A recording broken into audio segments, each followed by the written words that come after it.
sedang berlari, tiba-tiba dia tertabrak kereta kuda yang mengkilas kakinya sampai patah.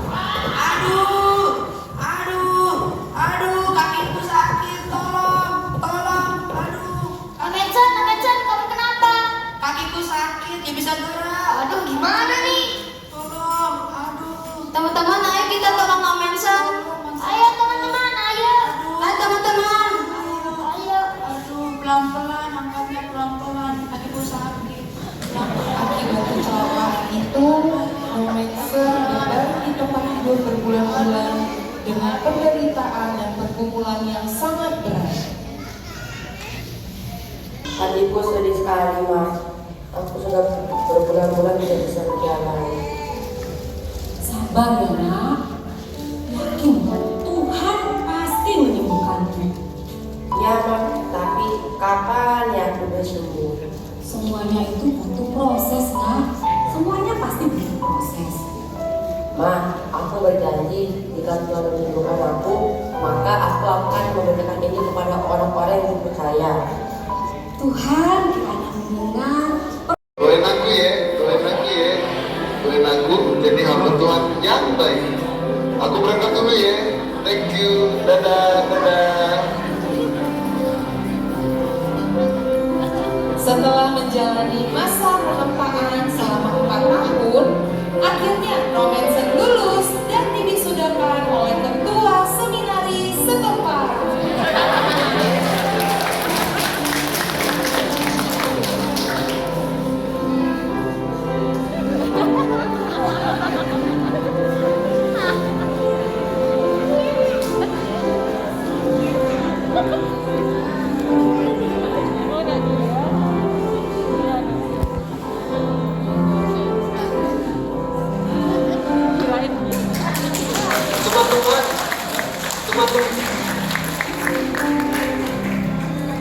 Teman-teman, aku udah lulus nih, udah jadi sarjana. Thank you ya, udah doain aku sekali ini. Jadi pendeta dan bertugas di Sumatera. Inilah awal dari pelayanan Nametsan di Indonesia, khususnya di Pulau Sumatera. Melalui perjalanan yang panjang selama 142 hari, akhirnya tibalah Nametsan di Padang pada tanggal 14 Mei 1862 dan memulai misinya di Garut. Dipelajarinya bahasa Batak dan bahasa Melayu dengan cepat. Dan dengan semangat membara, Nametsan menjalin hubungan dengan raja-raja dan mempelajari adat istiadat suku Batak demi pengembangan Injil Kristus di tanah Batak. Nametsan awalnya berharap mendapat izin tinggal di daerah Toba, namun ditolak pemerintah kolonial. Tapi dia tidak putus asa, dengan teguh mencari jalan lain dan akhirnya bergabung dengan penginjil lainnya, misionaris Pendeta Haid dan Pendeta Clement. Dan kemudian dia mendapat tugas di Silindung. Tanggal 7 November 1863, Nametsan memulai misi pertamanya di Silindung. Ia berkarya menjangkau jiwa bagi Kristus. Pelayanan yang dijalani tidaklah mudah. Ada yang bisa menerima, tetapi ada pula yang menolaknya. Dan dalam perjalanan ke Silindung saat beristirahat di perbukitan antara Lumban Baringin, Sitongkul, dan Pansurnap itu, dilihatnya bentang alam dan luasnya Silindung dan terucaplah doanya.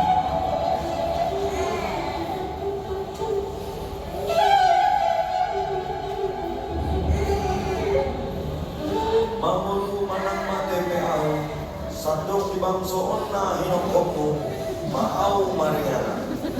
Paraton hatam, dohot harajo. Ya Tuhan, hidup atau mati, biarlah aku berada di tengah-tengah suku Batak ini untuk menyebarkan firman dan kerajaan. Akan diadakan pesta di Siatas Balita dan Nametsan pun turut diundang menghadirinya. Mengapa Nametsan diundang? Apakah ada sesuatu yang istimewa dalam diri Nametsan?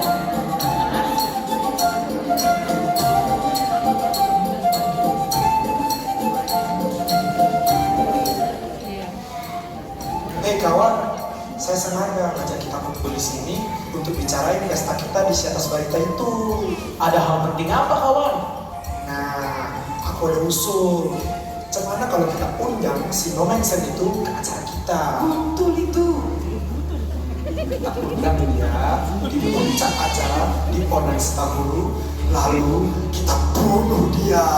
Ih, jangan kali kau. Tapi itu ide yang bagus. Jelas. Tapi ya, apa itu? Gimana lah cara kita jebak dia ya? Itu gampang. Kita ahlinya kawan. Gimana kalau kayak gini? Nanti saat pengorbanan, anak buahku akan tangkap dan ikat dia. Terus Kita masukkan dia ke dalam api ini. Dan berikan korban bagi Tuhan kita, si sosok Paul, si atas barita. Jadikan dia babi guling. Babi guling. hebat kali kita, Pak. Ternyata Nomensen diundang ke pesta hanya sebagai jebakan saja. Hari yang ditunggu tiba. Nomensen datang ke pesta dan bergabung dalam meriahnya pesta. Sementara rencana sudah dibuat dengan matang, kayu bakar dan perapian sudah disiapkan.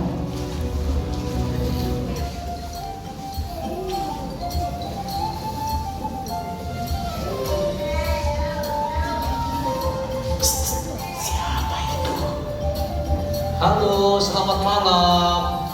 Ada Tuan Nomensen. Selamat datang ya di pesta kami. Terima kasih sudah datang. Oh, ini Tuan Nomensen yang terkenal itu ya? Kawan, mengapa Tuan Nomensen tidak disuruh duduk? Ayo silakan masuk Tuan. Mari kita jamu Tuan kita. Terima kasih Bapak Ibu atas sambutannya. Jangan cuma kayak gitulah Tuan Nomensen. Benar, nikmati saja pesta ini Tuan. Bersenang-senanglah Tuan. Silakan Tuan, silakan. Silakan.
dan membakar hidup-hidup.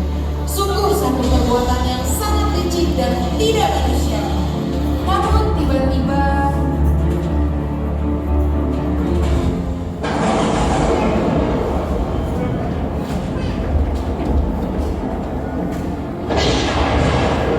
manusia berencana, tapi Tuhan memilih kehidupan manusia. Walaupun nyawa Nomensen terancam oleh sifat licik manusia, namun Tuhan tidak berkenan. Tuhan ingin Nomensen berkarya dan menjadi saksi di tanah Batam. Tuhan menyelamatkan Nomensen dengan cara yang ajaib. Tuhan memakai Nomensen menjadi penyampai terang Kristus di tanah Batam. Hari demi hari, semakin banyak jiwa dimenangkan bagi Kristus.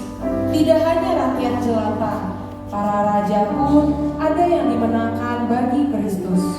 Tanggal 29 Mei 1864, Nomensen mendirikan gereja di Huta Damai, kemudian dikembangkan di Pearaja yang kemudian menjadi pusat gereja KKBU. Masih banyak gereja-gereja yang didirikan oleh Nomensen. Bukan hanya gereja, tapi dia juga mendirikan sekolah-sekolah dan pusat kesehatan. Allah. Jemaat yang terkasih dalam Tuhan, ketika kita berbicara tentang hari Natal, hari kelahiran Tuhan Yesus, hari inkarnasi Tuhan Yesus, maka satu hal yang perlu kita renungkan bersama. Mengapa Yesus datang? Mengapa kehidupan manusia itu bisa dibagi menjadi 4? Yang pertama, fase penciptaan. Yang kedua, fase kejatuhan. Yang ketiga, fase penebusan. Dan yang keempat, fase kemuliaan. Siapa yang pernah mengalami di fase yang pertama, fase penciptaan? Yang mengalami di fase pertama, fase penciptaan, itu adalah Adam dan Hawa. Ketika Adam dan Hawa diciptakan oleh Allah, Adam dan Hawa itu dalam kondisi yang suci. Kondisi yang suci menyelamatkan untuk menebus kita semua dari dosa. Karena itu masuk dalam fase yang ketiga, fase penebusan. Setiap orang yang percaya kepada Yesus, yang menerima Yesus sebagai Tuhan dan Juru Selamat secara pribadi, yang ditebus akan pindah ke fase. Buana, 1 tambah 1 berarti 1 tambah 1 itu menurut ibu kan? Kalau saya bilang 1 tambah 1 sama dengan 3. 1 tambah 1 sama dengan 4, boleh? Jadi sekarang aku boleh.